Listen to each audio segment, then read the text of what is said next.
Mukama yeebazibwe. Tugenda ku Hebrews chapter 5. Mukama tujja mu maaso go n'enkya ya leero n'emisana gayo nga tugenda okusoma mu kigambo kyo.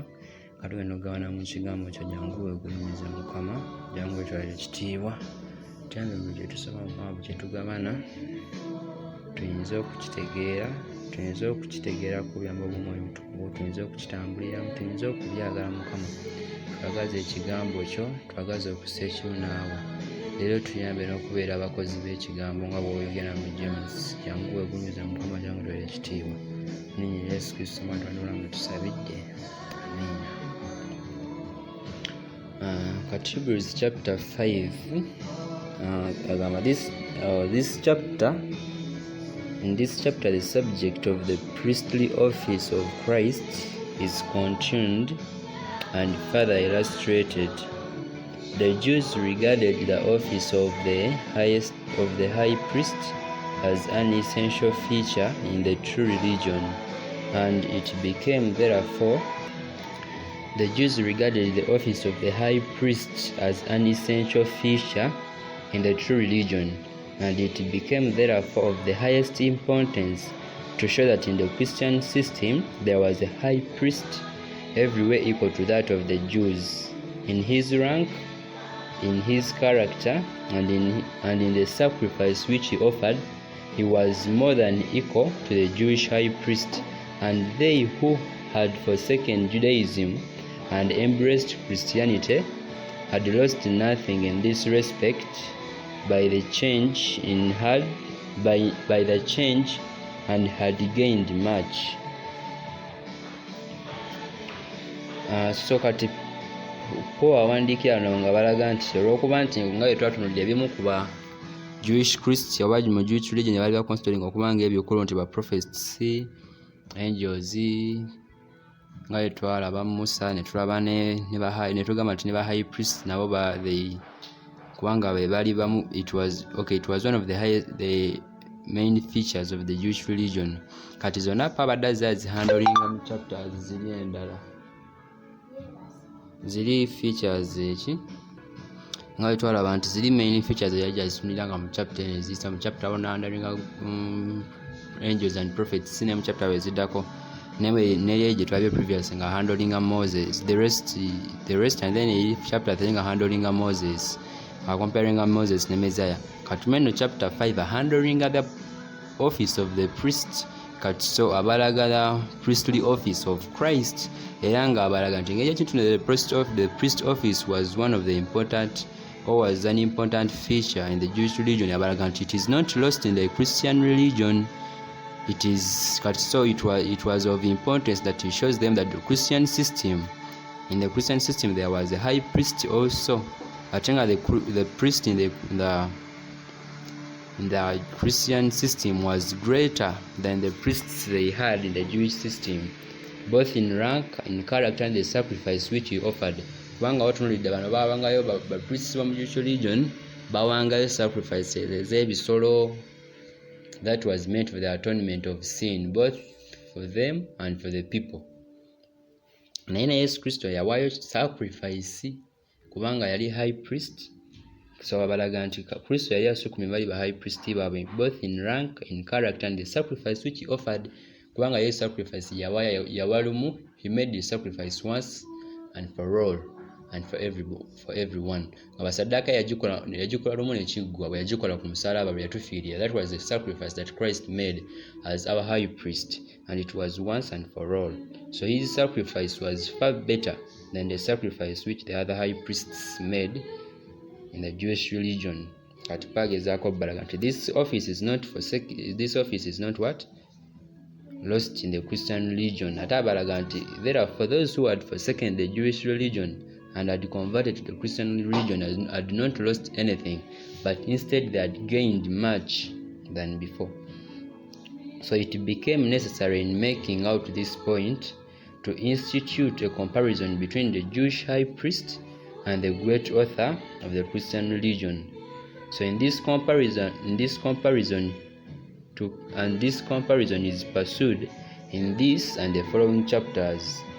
So wanene agamba nti okusobola okubalaga kino eno oba okusobola okuhandlinga this okubalaga the priesthood of Christ, he takes it in comparison, or he institutes so it became necessary in making out this point okusobola okubategeeza kye yayagala okubategeeza regarding the priestly office of Christ. Kyali kimwetaagisayo okucomparinga the Jewish high priest and the great author of the Christian religion, who is Christ, our high priest.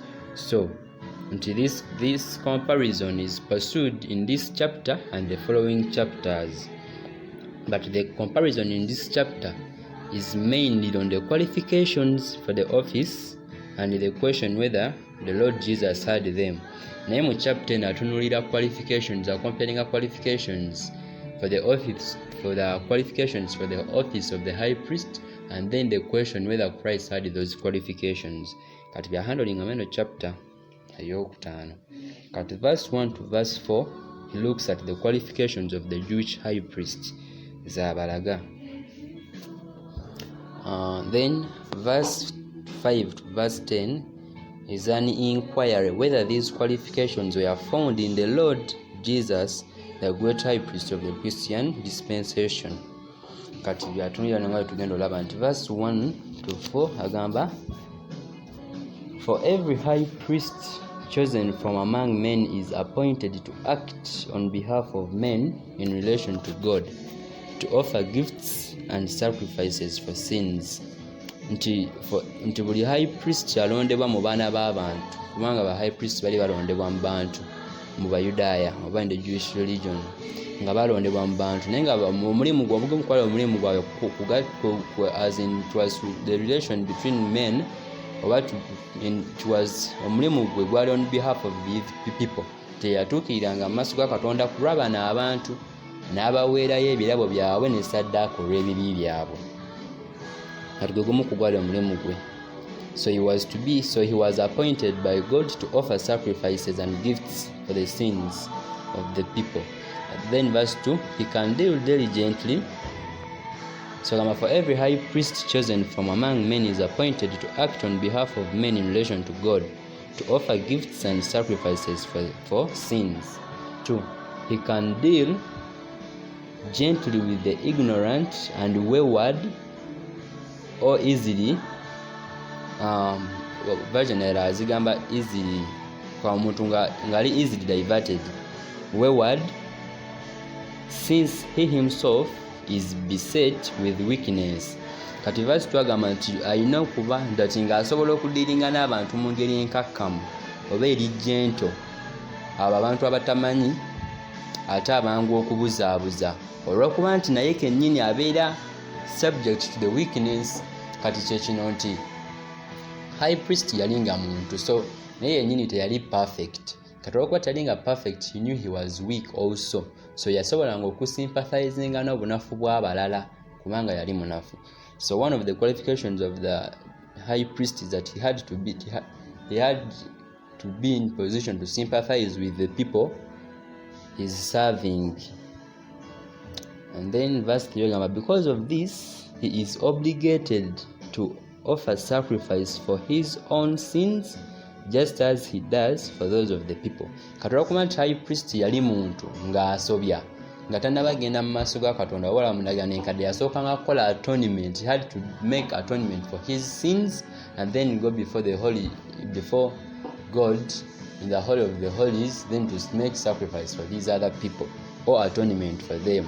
Katola kino kyagamba waneeno nti olw'ekyo naye yalinanga okwekoleranga sacrifice olw'ebibi bye then n'abantu abalala.